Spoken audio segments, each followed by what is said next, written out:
बिस्मिल्लाहिर्रहमानिर्रहीम। अस्सलामुअलैकुम व्यूअर्स, मैं उम्मीद करता हूँ आप सब खैरियत से होंगे। मैं आपका computer science instructor Shahbaz Ali और हमारा आज का टॉपिक है एफिशिएंसी ऑफ एल्गोरिदम्स।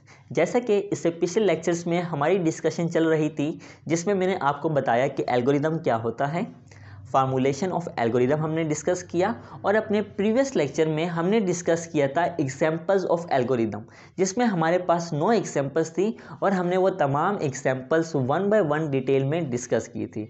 अगर आपने मेरी वाली वीडियोस अभी तक नहीं देखी हैं तो डिस्क्रिप्शन में उसका लिंक मौजूद है, जाइए और जाकर पहले वो वाली वीडियोस देख लें। और इसके साथ साथ मेरी आपसे रिक्वेस्ट है कि अगर आपने मेरा चैनल अभी तक सब्सक्राइब नहीं किया है तो जल्दी से चैनल को सब्सक्राइब करें और इसी तरह की वीडियो से बाखबर रहने के लिए बेल आइकन को प्रेस करें ताकि आपको मेरी वीडियो का नोटिफिकेशन मिलता रहे। आइए अपने टॉपिक की तरफ चलते हैं जो कि हमारे पास है एफिशिएंसी ऑफ एल्गोरिदम। तो सबसे पहले तो यहाँ पे एफिशिएंसी वर्ड को समझ लेते हैं, जिसका मतलब होता है कारआमद या बेहतरीन। तो यहाँ पे एक बात हो रही है हमारे पास एल्गोरिदम की। अब हम डिस्कशन करेंगे एफिशिएंसी ऑफ एल्गोरिदम। समटाइम्स जैसे कि आप सब जानते हैं कि हमारे पास प्रॉब्लम सेम होती है, लेकिन उस प्रॉब्लम को सोल्व करने के लिए हमारे पास मल्टीपल सॉल्यूशंस होते हैं और मल्टीपल हमारे पास एल्गोरिदम्स होते हैं। अब हम कैसे बताएंगे कि कौन सा एल्गोरिदम हमारे लिए एफिशिएंट है और कौन सा एल्गोरिदम हमारे लिए एफिशिएंट नहीं है? तो ये डिपेंड करता है हमारे पास एफिशिएंसी ऑफ एल्गोरिदम के ऊपर। तो यहाँ पे मैं आपको बताऊंगा कि कैसे आप अपने एल्गोरिदम की एफिशिएंसी को मेजर करते हैं। इसके लिए ट्रू मैट्रिसेस होते हैं। नंबर 1 हमारे पास होता है नंबर ऑफ स्टेप्स, यानी एक ऐसा एल्गोरिदम जो आपके पास मुश्तमिल होता है लेस नंबर ऑफ स्टेप्स पर। जैसे कि आपने एग्जांपल्स में देखा था कि हम अपना एल्गोरिदम राइट करते हैं और उस एल्गोरिदम में हमारे पास स्टेप होते हैं, step number 1, step number 2, step number 3 और सो ऑन। मैं यहाँ पे आपसे ये कह रहा हूँ कि हमारे पास अगर एक एल्गोरिदम जो हमारे पास लेस नंबर ऑफ स्टेप पर मुश्तमिल होता है तो हम कहेंगे कि वो हमारे पास एक एफिशिएंट एल्गोरिदम है। और नंबर 2 हमारे पास क्या है, space use in computer memory. यानी हमारे पास आप सब जानते हैं जो एल्गोरिदम होता है वो डेटा पर मुश्तमिल होता है और हम अपने डेटा क्या करते हैं, अपने कंप्यूटर में स्टोर करके रखते हैं ताकि हम उसको बाद में यूटिलाइज कर सकें। अब कहने का मकसद यह है कि हमारे पास एक एल्गोरिदम जो हमारे कंप्यूटर की मेमोरी में लेस स्पेस लेता है तो हम उसको कह सकते हैं कि ये हमारे पास एक एफिशिएंट एल्गोरिदम है। यानी एक एल्गोरिदम हमारे पास लेस नंबर ऑफ स्टेप्स ले और उसके साथ साथ वो लेस मेमोरी पर भी मुश्तमिल हो तो हम कहेंगे कि ये हमारे पास एक एफिशिएंट एल्गोरिदम है।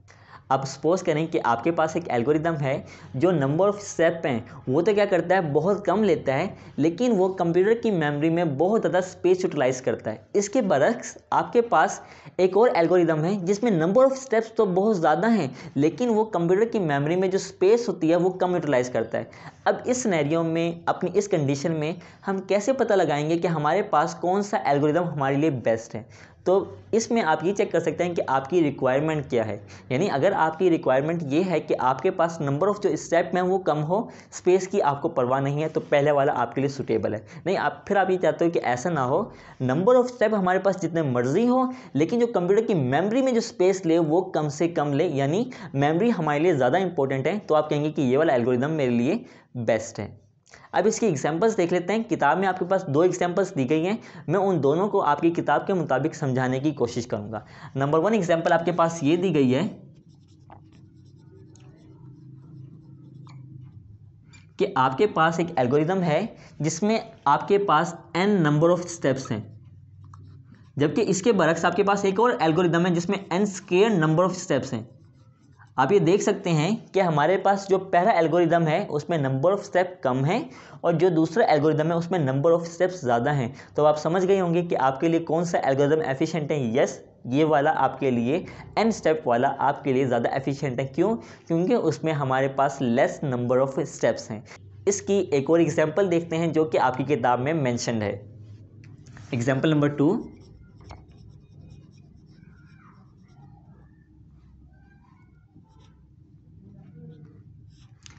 अब इसमें आप ये देखें कि आपके पास किताब में चंद एक नंबर्स दिए गए हैं और आपने उस नंबर को सम करना है और आपको बताना है कि ये किसके इक्वल होता है। आपके पास एक सीरीज़ दी गई है 1 + 2 + 3 + 4 और सो ऑन। आपने इनको प्लस करके बताना है कि इसका आंसर क्या होगा। तो ये हमारे पास आप क्या कहेंगे कि आप 1 है 1 में 2 प्लस करेंगे, जो आंसर आएगा उसमें 3 प्लस करेंगे, फिर जो आंसर आएगा उसमें 4 प्लस करेंगे। एज यूजुअल इसको आप प्लस करते जाएंगे और आपके पास एट द एंड एक रिजल्ट आ जाएगा।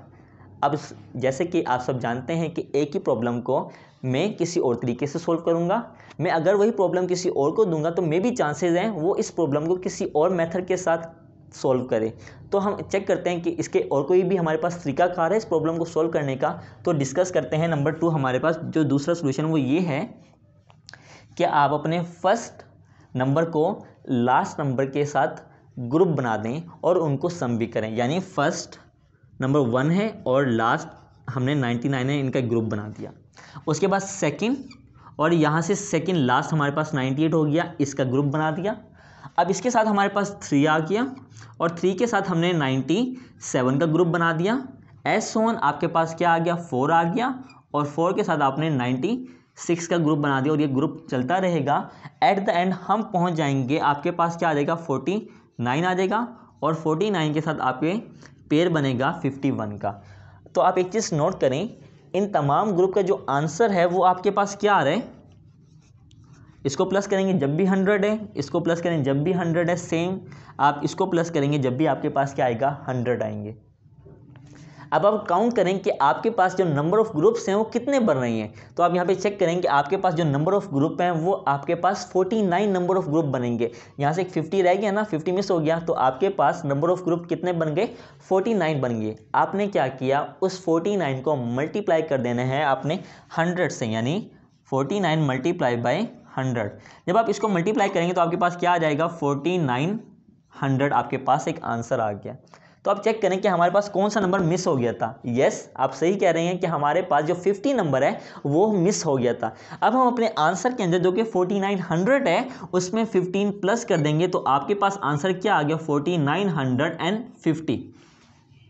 क्या इसका कोई और सोल्यूशन भी है? हाँ, इस प्रॉब्लम को सोल्व करने का हमारे पास एक और सोल्यूशन भी है, वो ये है कि नंबर 3 हम क्या करें, n parenthesis n+1 divided by 2। n हमारे पास क्या होगा, हमारा लास्ट नंबर होगा, जो कि आप देख सकते हैं हमारे पास 99 है। हमने क्या किया, जस्ट यहाँ पे वैल्यूज पुट करी, n की जगह पे 99, अगेन 99, अब 99 में जब 1 प्लस करेंगे तो आपके पास क्या आ जाएगा, यस 100 हमारे पास आ जाएगा। और जब उस 100 को हम मल्टीप्लाई करेंगे 99 के साथ तो आपके पास आ जाएगा 9900, और जब इसको डिवाइड करेंगे तो आपके पास आ गया 4950।